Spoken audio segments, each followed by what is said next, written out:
السلام علیکم دوستو، ایک فشر مین اپنے دوست کے ساتھ میکسیکو سے پیسیفک اوشن کی جانب مچھلیاں پکڑنے کی غرض سے نکلا۔ اس کا پلان تھا کہ وہ سمندر میں صرف ایک دن کا وقت گزار کر واپس اپنے گھر لوٹ آئے گا۔ سب کچھ ٹھیک چل رہا تھا، موسم بھی کافی خوشگوار تھا، مگر پھر وہ ہوا جس کا فشر مین اور اس کے دوست نے کبھی تصور بھی نہیں کیا تھا۔ اس مچھیرے کے ساتھ آخر ایسا کیا ہوا کہ اسے سمندر میں 428 دن کا وقت گزارنا پڑ گیا؟ آئے جانتے ہیں انفوٹینمنٹ فلیکس کی اس ویڈیو میں۔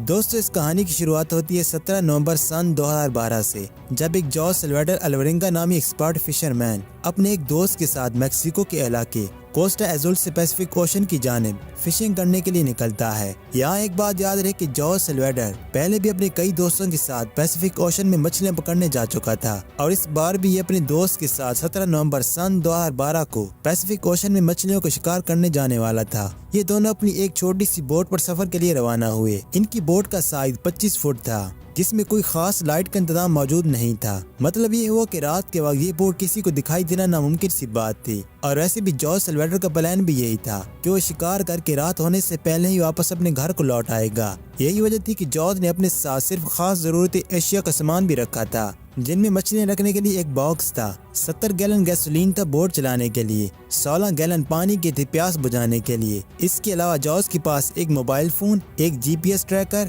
ایک ریڈیو اور 3 چاقو کے علاوہ کچھ اور بھی ضرورت کا چھوٹا موٹا سامان شامل تھا۔ پہلے تو سب کچھ ٹھیک چل رہا تھا، موسم کے ساتھ ساتھ جوس سلواڈر کا دل بھی کافی خوشگوار تھا، کیونکہ جوس اب تک 500 کلو گرام مچھلیاں پکڑ بھی چکا تھا۔ جوس کو اس بات کی بالکل بھی خبر نہ تھی کہ وہ چاند لمحوں بعد زندگی اور موت کی جنگ لڑنے جا رہا ہے۔ اچانک سے موسم خراب ہونا شروع ہوا اور سمندر میں طوفان آنے لگ پڑا، جس سے جوس کی بوٹ ڈگمگانے لگ پڑی۔ چونکہ جوس پہلے بھی کئی بار پیسیفک اوشن میں جا چکا تھا، اس لیے وہ ان سمندری لہروں سے کوئی زیادہ پریشان نہ تھا اور خود کو کسی بھی طوفانی صورتحال میں محفوظ رکھنے کی صلاحیت رکھتا تھا۔ مگر جوس کی پریشانی اس وقت بڑھی جب سمندری لہروں کا پانی بوٹ میں داخل ہونا شروع ہوا، اور بوٹ آہستہ آہستہ کر کے اب تک 100 گیلن پانی سے بھر چکی تھی۔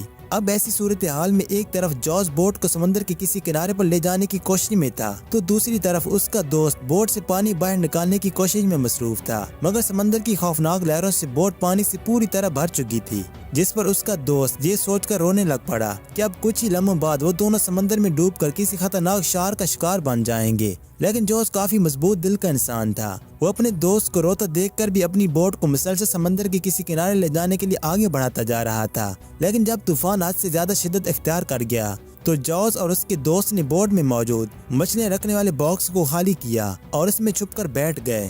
دوستو، یہ طوفان کا صرف پہلا دن اور پہلا جھونکا تھا جو جوس اور اس کے دوست کو پیسیفک اوشن کی کسی دور ویران جگہ پر دھکیل لایا تھا۔ جب صبح ہوئی اور طوفان کچھ کم ہوا تو جوس اور اس کا دوست اس باکس سے باہر نکلے، اور خوشگوار موسم اور دور ایک پہاڑ دیکھ کر دونوں کے چہرے پر مسکراہٹ آ چکی تھی۔ وہ دونوں پہاڑ دیکھ کر جان چکے تھے کہ زمین ان سے کوئی زیادہ دور نہیں ہے، لہذا جوس نے اپنی بوٹ اس پہاڑ کی جانب تیزی سے بھگانا شروع کر دی۔ ابھی ان دونوں کے چہرے پر مسکراہٹ آئی ہی تھی کہ بوٹ اچانک رک گئی، کیونکہ بوٹ کی موٹر تیز لہروں کے باعث خراب ہو چکی تھی۔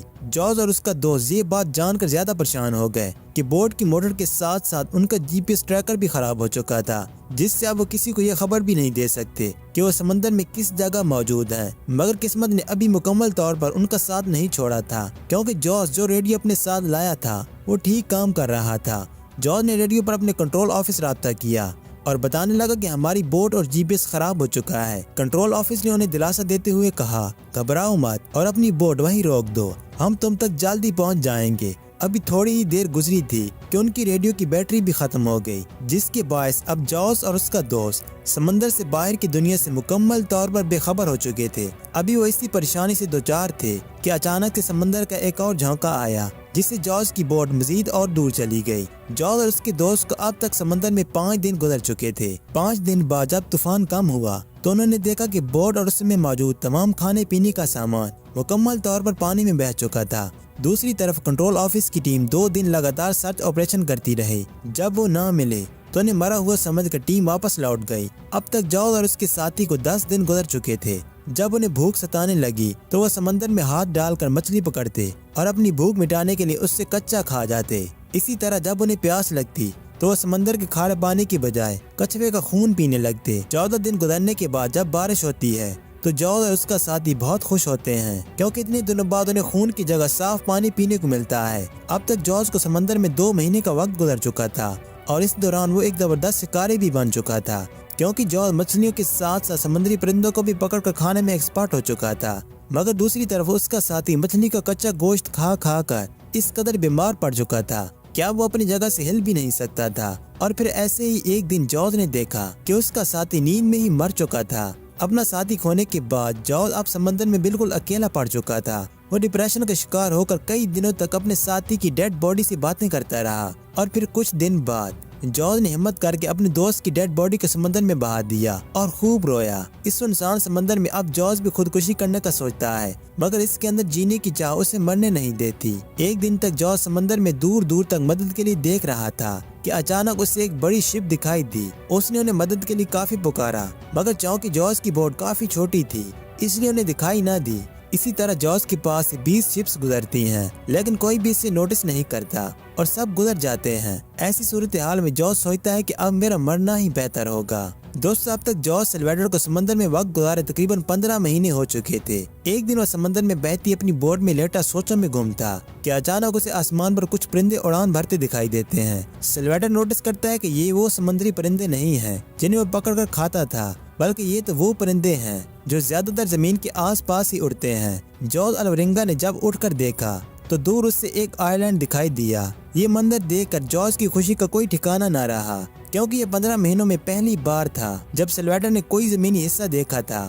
جب اس کی بوٹ اس سے آئی لینڈ کے تھوڑا اور قریب پہنچی تو جارج نے یہ سوچ کر سمندر میں چھلانگ لگا دی کہ کہیں اس بار بھی سمندر کی لہریں اس کی بوٹ کو بہا کر زمین سے دور نہ لے جائیں۔ سمندر میں کودنے کے بعد جارج پوری طاقت کے ساتھ سوئمنگ کر کے آخر کار اس آئی لینڈ تک پہنچ ہی جاتا ہے اور جب وہ اس آئی لینڈ پر اپنا قدم رکھتا ہے تو تاریخ ہوتی ہے 30 جنوری سن 2014 کی، یعنی کہ وہ شخص جو صرف ایک دن کے لیے سمندر کی جانب نکلا تھا اس سے واپس پہنچتے پہنچتے پورے 428 دن لگ چکے تھے۔ اس عرصے کے دوران سلویڈر کافی پتلا اور کمزور ہو چکا تھا۔ اب تک اسے کوئی انسان تو نہ دیکھا تھا لیکن وہ پھر بھی خوشی کا اظہار کرتے ہوئے زور زور سے چلا رہا تھا۔ دراصل جارج نے جس آئی لینڈ پر قدم رکھا تھا وہ پیسیفک اوشن میں موجود ایک ٹائل نامی جزیرہ تھا۔ یہ جزیرہ سلویڈر کی روانگی کی منزل یعنی کہ میکسیکو سے 8800 کلومیٹر کی دوری پر واقع ایک سنسان آئی لینڈ تھا جہاں انسانی آبادی کا نام و نشان تک موجود نہیں تھا۔ مگر اس آئی لینڈ کے قریب بھی کئی چھوٹے چھوٹے اور بھی آئی لینڈ موجود تھے جہاں کچھ لوگ آباد تھے۔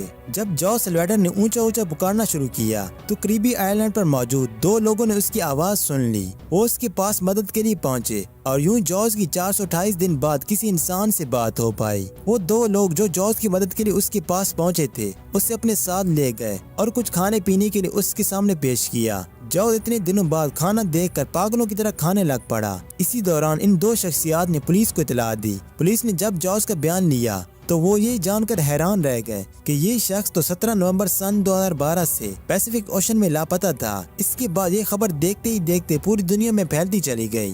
جارج سلویڈر اتنے بڑے اور سنسان سمندر میں 428 دن تک اکیلے رہنے کا ریکارڈ بنا چکا تھا اور اس ریکارڈ کو شاید غلطی سے بھی کوئی توڑنا نہیں چاہے گا۔ یاد رہے کہ جارج سلویڈر الورنگا پر 438 ڈیز نامی ایک کتاب بھی لکھی جا چکی ہے جس سے کافی شوق سے آج بھی پڑھا جاتا ہے۔ تو دوستو یقیناً آج کی ویڈیو بھی آپ کو پسند آئی ہوگی۔ اگر ویڈیو اچھی لگی ہو تو لائک، شیئر اور ساتھ ہمارے چینل کو بھی سبسکرائب کرنا مت بھولیے گا تاکہ آنے والی مزید دلچسپ ویڈیوز بھی آپ کو مل سکیں۔